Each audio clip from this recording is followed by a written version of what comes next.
Sebelum melanjutkan, jangan lupa subscribe dulu, terima kasih. Bab 166, tidak dapat menemukannya. Dibandingkan dengan Huang Xiaolong dan Fei Hao, Zhao Su dan Yu Ming jauh lebih tenang dan kalem. Bukannya mereka belum pernah melihat kota kekaisaran yang lebih megah dari kota kekaisaran Duanren. Ambil contoh markas besar gerbang Asura. Kota Asura sendiri memiliki tembok yang lebih tinggi dari ini. Yang mulia, haruskah kita masuk? Beberapa saat kemudian, Zhao Su berbicara. Huang Xiaolong tersadar dari lamunannya, dan mengambil napas dalam-dalam, dia mengangguk dan berkata, ayo masuk.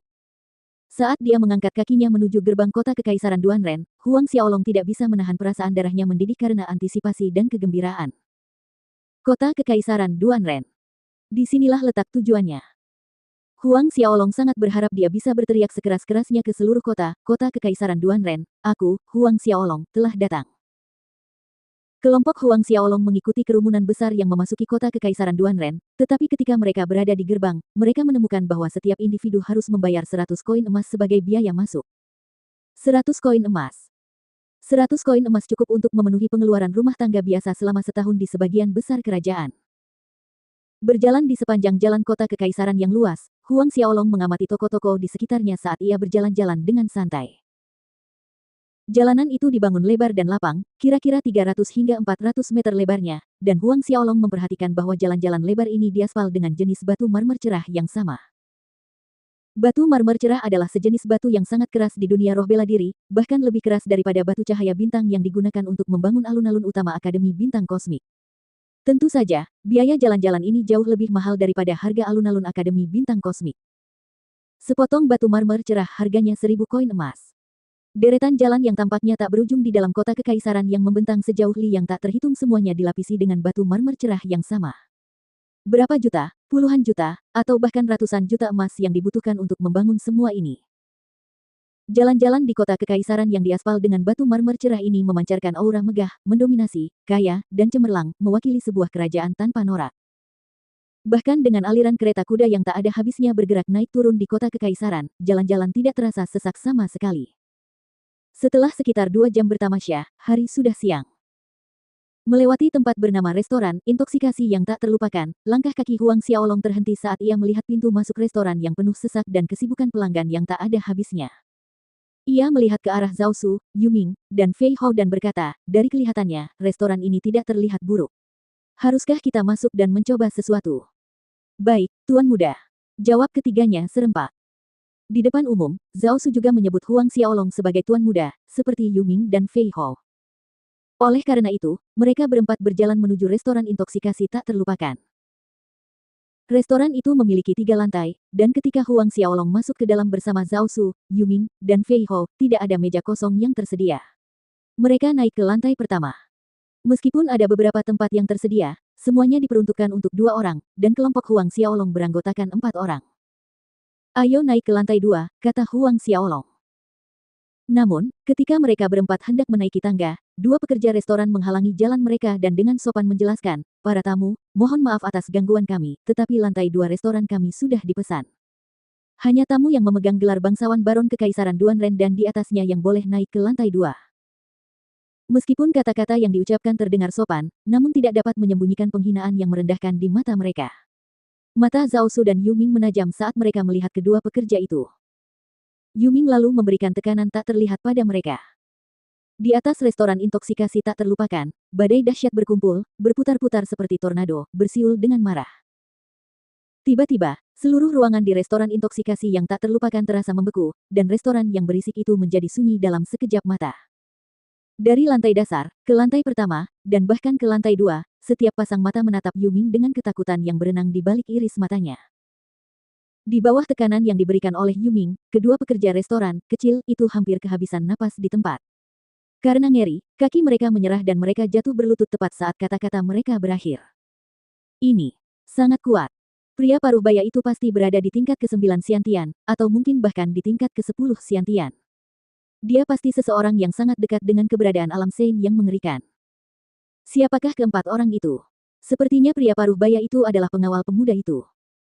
Para ahli di kota kekaisaran Duanren dan kerajaan lain di lantai 2 berbisik di antara mereka sendiri, merasakan tekanan luar biasa yang datang dari Yu Ming.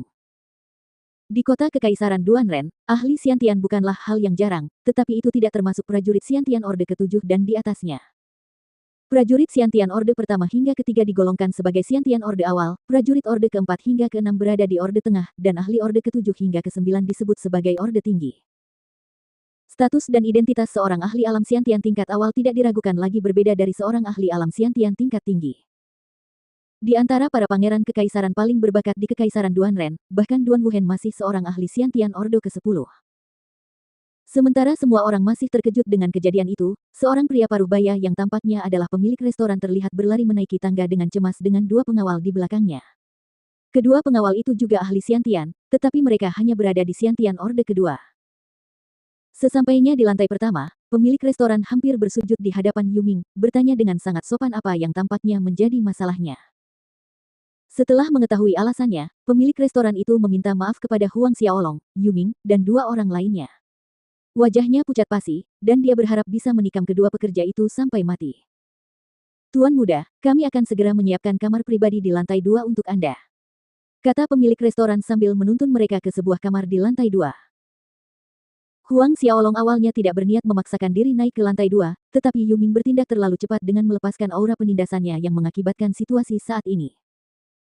Pada saat ini, dia hanya bisa menuruti niat baik dan kesopanan pemilik restoran terhadap Zhao Su, Yuming, dan Fei Hou dengan naik ke ruang pribadi di lantai 2. Karena semua itu sudah terjadi, maka dia sebaiknya memasuki kota kekaisaran dengan cara yang menonjol. Bagaimanapun, mustahil bagi Huang Xiaolong untuk tetap bersikap rendah hati bahkan jika dia ingin melakukannya dalam pertempuran kota kekaisaran dalam waktu 10 hari. Karena tidak ada yang bisa dilakukan, menarik perhatian sekarang tidak akan membuat banyak perbedaan.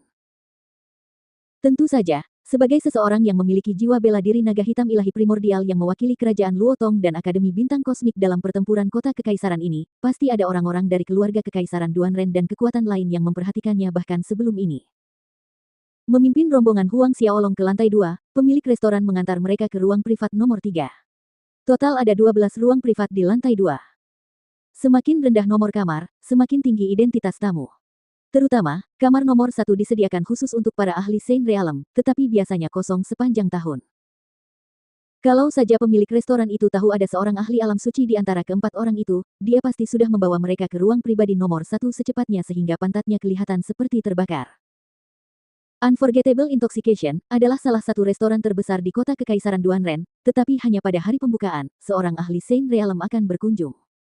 Oleh karena itu, ruang pribadi pertama dibiarkan kosong sejak pertempuran kota kekaisaran terakhir. Kamar pribadi nomor 3 yang mereka masuki didekorasi dengan mewah, mirip rumah besar berskala kecil. Saat mereka masing-masing duduk, Huang Xiaolong memerintahkan pemilik restoran untuk menyajikan hidangan dan anggur terkenal mereka dan menyuruhnya pergi. Sambil mengangguk dengan hormat, pemilik restoran meninggalkan ruangan. Ketika Huang Xiaolong diantar ke kamar pribadi nomor 3, di kamar pribadi nomor 2 duduk seorang pria muda mengenakan jubah brokat emas yang tampaknya berusia pertengahan 20-an. Pria muda itu tampan, meskipun menunjukkan pesona yang agak jahat. Terutama, di matanya ada cahaya keemasan yang memantul setiap kali mereka bergerak. Pemuda itu mengangkat tangan kanannya dan memberi isyarat pelan kepada penjaga di belakangnya, pergi dan periksa identitas orang itu. Aku ingin tahu latar belakang keempat orang itu dalam 1 jam. Baik, Tuan Muda.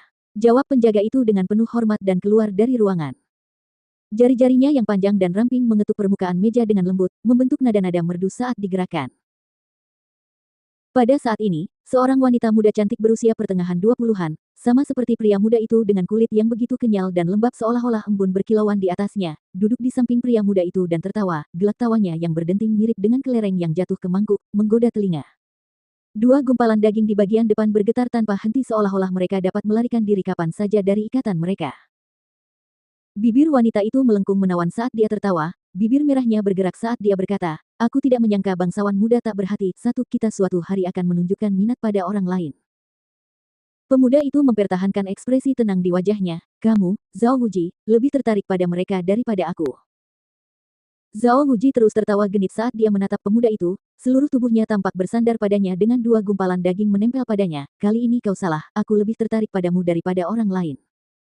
Para penjaga di dalam kamar pribadi nomor 2 menelan ludah dengan gugup. Namun si pemuda, bangsawan muda tak berhati, mendorong wanita itu menjauh tanpa perasaan apapun, aku tidak tertarik padamu. Senyum di wajah Zhao Wuji menjadi semakin cemerlang ketika mendengar itu, itulah alasan mengapa aku tertarik padamu. Beberapa saat kemudian, penjaga yang pergi tadi kembali, melapor kepada pemuda itu, Tuan Muda, kami sudah mengetahuinya. Pemuda berambut hitam itu bernama Huang Xiaolong, perwakilan kerajaan Luotong dan Akademi Bintang Kosmik untuk pertempuran kota Kekaisaran Duanren tahun ini. Kekuatannya berada di puncak Ordo ke-10 akhir. Zhao Wuji mencibir dengan nada menghina, hanya seorang bocah nakal di puncak Ordo ke-10, pria yang tidak menarik, bibi ini sama sekali tidak tertarik. Pada saat ini, penjaga itu melanjutkan laporannya, namun, Huang Xiaolong ini baru berusia 17 tahun ini. 17 tahun. Bangsawan muda yang tak berperasaan dan Zhao Wuji tercengang, lalu wajah mereka berubah jelek. Seorang prajurit puncak Ordo ke-10 berusia 17 tahun. Bagaimana ini bisa terjadi? Tidak mungkin. Bagaimana mungkin seorang anak berusia 17 tahun mencapai puncak Ordo ke-10 akhir? Zhao Wuji berseru kaget. Menurut pengetahuannya, bahkan pemimpin 5 keluarga besar Kekaisaran Duanren, bahkan Duan Wuhen yang merupakan pangeran kekaisaran tidak maju ke puncak akhir Ordo ke-10 pada usia 17 tahun. Aku tidak berbohong. Penjaga itu melanjutkan, bawahan memverifikasi usia Huang Xiaolong, dan roh bela dirinya adalah naga ilahi primordial, roh bela diri 12 tingkat atas. Semangat bela diri tingkat atas 12, naga hitam ilahi. Sekali lagi, bangsawan muda tak berperasaan dan Zhao Wuji terkejut. Namun di saat berikutnya, bangsawan muda tak berperasaan mengerutkan kening, bahkan jika Huang Xiaolong ini memiliki 12 roh bela diri tingkat atas, kecepatan kultivasinya tidak akan secepat ini. Dia juga memiliki 12 roh bela diri tingkat atas dan segudang sumber daya kultivasi dari klannya, namun kecepatan kultivasinya tidak seseram Huang Xiaolong. Jelas saja, Zhao Wuji pun memikirkan hal ini ketika sebuah cahaya berkilauan melintas di matanya. Bagaimana dengan 3 orang lainnya? Bangsawan muda yang tak berperasaan itu menanyai penjaga itu. Ketika ditanya langsung, penjaga itu segera melanjutkan, salah satu dari ketiganya bernama Fei Hou, saudara muda Marsekal Haotian dari kerajaan Luotong, tetapi Fei Hou dan Haotian memanggil Huang Xiaolong, Tuan Muda. Anehnya, Huang Xiaolong berasal dari keluarga kecil kerajaan Luotong, dan latar belakangnya biasa saja. Cahaya yang mengetahui berkedip di mata bangsawan muda yang tak berperasaan itu, Huang Xiaolong ini punya identitas lain. Kalau tidak, mustahil bagi seseorang dari latar belakang biasa untuk mendengar Marsekal Haotian menyebut mereka sebagai Tuan Muda. Zhao Wuji menganggukkan kepalanya tanda setuju. Dan 2 orang sisanya. Bangsawan muda yang tak berperasaan itu melanjutkan. Penjaga itu ragu sejenak sebelum mengakui, 2 orang lainnya, bawahan belum dapat menemukan apapun. Tidak dapat menemukannya.